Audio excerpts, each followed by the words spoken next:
Good morning. We are out here for day 2 of rock climbing at Smith Rock State Park. Glorious day, sun is shining, it's starting to heat up. Can't wait to get after it.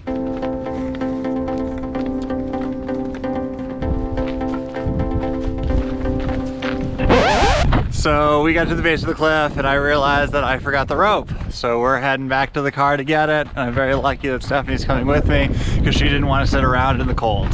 Airy, airy. Man.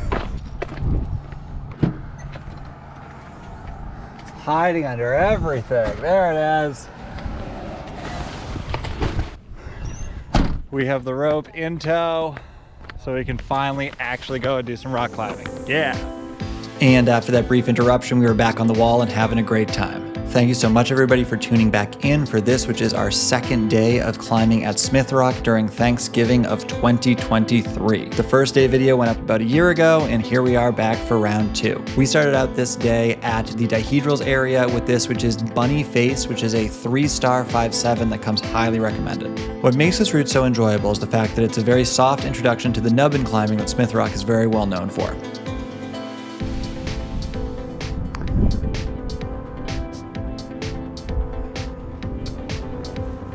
So we just schlepped up to the backside of the picnic lunch wall and we were going to climb Voyage of the Cowdog, which is a 3-pitch 5.8, 5.8 plus that goes all the way to the top of the picnic lunch wall. I absolutely love this route. It's a top 5 route for me. Third pitch has amazing position and exposure and I'm really excited to get on it. There are 2 parties ahead of us. So we're going to just take our time and have some fun, but I can't wait to get up there. All right, Voyage of the Cowdog, pitch 1, party time. Chalk it up, do it. Smith Rock is definitely one of the premier destinations in North America for multi-pitch sport climbing. You have great routes like Wherever I May Roam and Lost in Space at the Smith Rock group. Don't forget about all the incredible multi-pitch climbing on the Monkey Face, as well as the picnic lunch wall, and this route, Voyage of the Cowdog, is no exception. The last pitch of this route has you almost 1,000 feet off the deck, pulling incredibly moderate 5.8, 5.9 moves in an outrageous position. Unfortunately, more of that 1,000 feet than you would like is actually gained on the approach trail, which is a pretty long and steep slog to get to the base of the route. This first pitch goes at about 5.8, 5.9 and is really nothing to write home about, but is better than the guidebook suggests. The guidebook uses the word junky to describe this pitch, and I don't think that's a fully fair characterization. A lot of people are climbing this route these days, and it's certainly very clean and very solid, especially by Smith Rock standards. You just kind of got to go up, trend slightly right. You're mostly on good edges, good feet, everything's solid. I've climbed this route, I think, 3 times, and nothing's ever broken on me. It's really just a means to an end, though, as you want to just get up here, belay your partners so you can get ready for the good stuff that you know is coming up.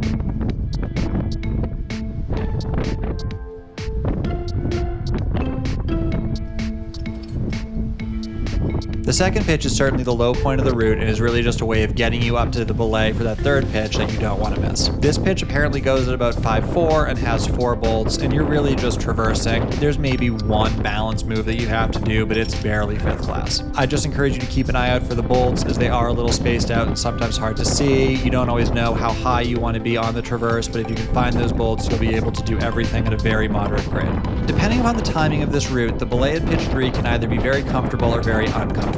This belay gets shade first thing in the morning and then starts to get sun around 11 o'clock. We purposely did this route second when we did it Thanksgiving weekend, as we knew it was going to be a really cold morning and we didn't want to be in the shade any longer than we had to. On the flip side, I've also done this route in the summer where I've done it first thing in the morning because I've wanted to be in the shade. So depending upon the time of year, if you want the cool temps, do it first thing in the morning. And if you want some sun, a little warmth, this is a great route to do mid-morning to late afternoon. All right, welcome. And now it's time for the third pitch, which is absolutely one of my favorite sport pitches I've ever climbed. Almost immediately, you are hit with this exposure. You look around that corner and you're like, oh yeah, I'm pretty high above the ground. Fortunately, if you don't like the exposure, you can kind of hang to the left side a little bit to make it feel a little more tame, but you don't really want to be there. You want to be kind of on the right side, on that arête, getting the full value. You will also be in view of the observation platform at Smith Rock if you're climbing this on the arête, and I've really enjoyed pointing out to tourists who don't rock climb when there are climbers on this route because they think it's ridiculous, and it's a really good feeling to be that hero. The climbing on this pitch is probably 3 out of 4 stars, but it's really the positioning that gives it that bonus 4-star. Everything is solid. It's pretty juggy because this pitch is very vert and still only 5'9". Toward the very top, you will encounter a short crux section kind of getting over a little bulge, but you can kind of go left or right, figure out what you want to do to keep it pretty moderate.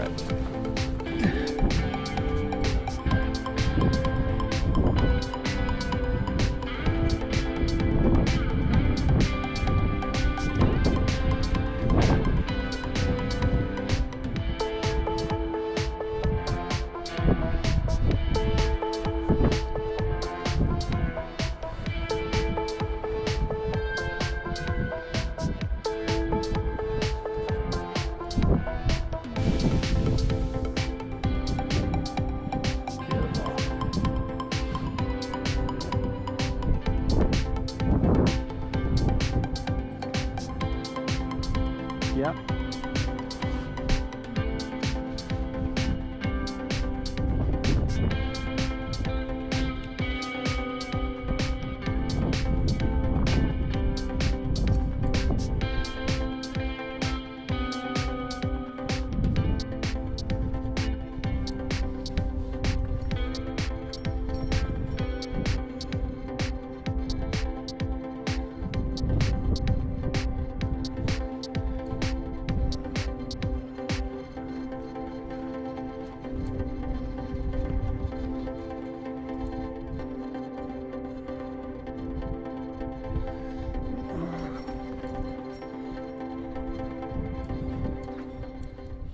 Top of Voyage with the Cowdog. It is incredible. You feel like you're on the top of the world when you're up here.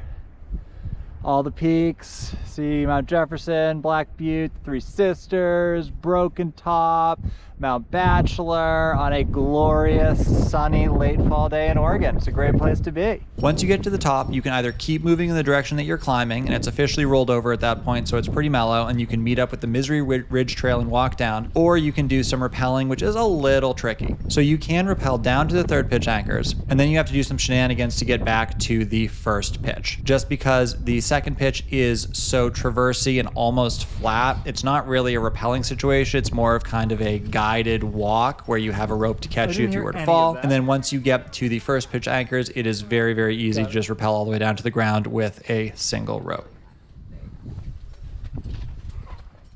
On the way out, I did the time to power start at the shipwreck wall. This is a 5-bolt 10A that I thought was a little stiff for the grade, to be honest. I didn't think the rock itself was worse than average. I did, however, think the moves were harder than your average 10A. There was just a lot of pocket pulling on some small shallow holds that felt a little hard for 10A, but then again, this is Smith Rock, so we can allow it.